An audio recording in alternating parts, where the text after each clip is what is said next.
What's up everybody, this is Gerald, founder of BG Academy, and welcome to the video series. So in the video series, we'll be answering questions that people ask in our private Facebook group, and if you haven't already, do join our private Facebook group. All you have to do is just send a request, and I accept requests daily, and from there you can interact and ask any badminton question. I'll try to answer the question as quick as I can. Alright, so in the first question, we have this question by Jack, and he asked this question. Basically he said that his son is actually very eager to improve his badminton skills, but he's having difficulty with his consistency and the power of his shots. And this is a very common place among beginners, because assuming if you're a beginner and you first start out, often you realize is that a lot of players in the badminton hall that you see are able to easily hit the shuttle from one end to the other end, but when you try it, it's either you miss the shuttle, or even if you hit, you probably hesitate and that shuttle just does not fly as far as you expect it to fly. So to build on your power, the first thing you need to do is actually to learn how to comfortably use the full range of motion and to get the sweet spot of the shuttle. And there are a lot of YouTube videos out there that you can watch that will teach you how to get that full range of motion such that you can hit the shuttle with a lot of power. And of course, for the sweet spot, it's actually slightly above the middle, but so think of it as an inverted triangle. Yeah, inverted triangle, and the sweet spot is actually about here. So generally, I'm saying generally, most of the racket, the sweet spot is here, but some racket, usually the older models, the sweet spot tend to be a little lower. So do check out with the shop assistant where the sweet spot, or how is the weight distribution of the racket like, before you try. And the next thing you need to work on would be your strength. And for strength, right, there is several factors that will affect strength. First would be, of course, the easiest way that people would do to increase their strength would actually be a lot of power intensive kind of drills, such as your smashing training, your tapping training, your drive training, net kills. And these are some of the ways that people do to increase their strength. And of course, there are weighted exercises, weighted training, such that they use a training racket or weighted bears to try to improve their power. And of course, last but not least, would be strength training. And over here, I will put this link to Scott Herman Fitness. He actually explains the concept of muscle growth.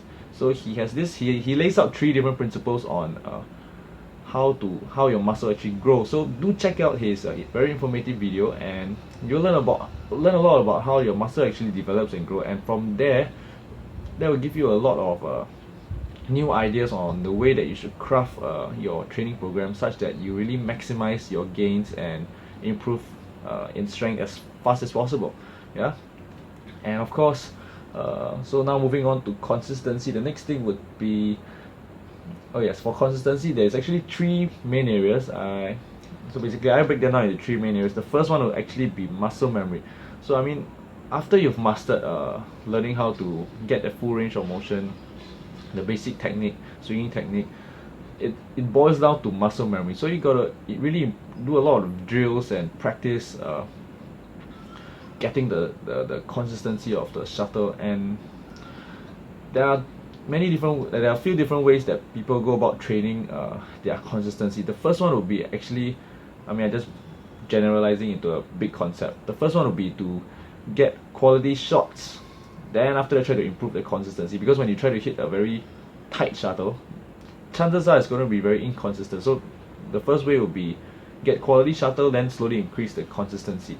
And the next route would be try to just keep the shuttle in first. Then from there, they'll slowly build the quality of the shot. So try to just keep the shuttle in, even though it's poor, that's okay. Then from there, we slowly build on the quality of the shuttle. Of course, there is no right or wrong answers over here. Different players really excel in different style. So do choose one method of developing your muscle memory, and that suits you, and just keep practicing. Eventually you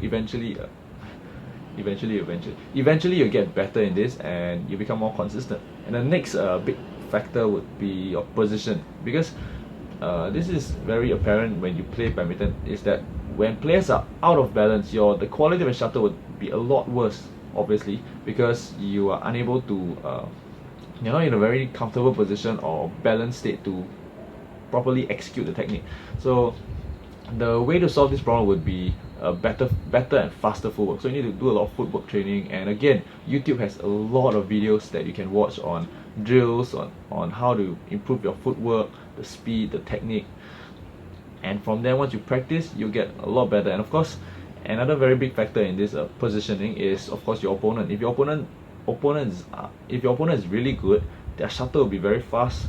That will really affect your position and hence the consistency of the shuttle.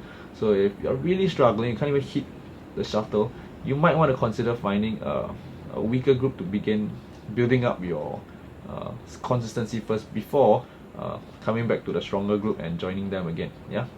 And of course, last but not least would be your mental state. So if you're very anxious, you don't have enough sleep, these are some of the factors that will really affect your consistency a lot. I mean, imagine you're playing a very crucial point, like in a game of a deuce, and that the stake on the line will be maybe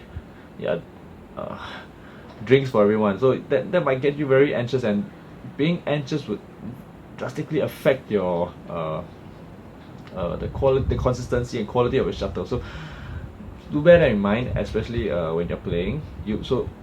Assuming some of the tips or tools that you can use would be holding your breath and for 3 seconds before, or trying to slow down the pace of the game when the opponent tries to rush things through, so that you want to slow down the pace of the game such that it's comfortable for you. You generally will become more focused, in a better, clearer state of mind, and that by itself would improve the consistency of your shots. Yeah.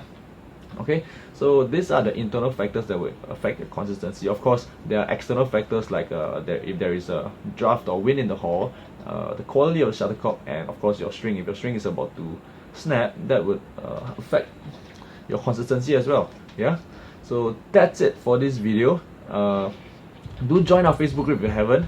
Interact with me over there. Ask me any question. I'll try to answer you as quick as I can. And until then, keep smashing.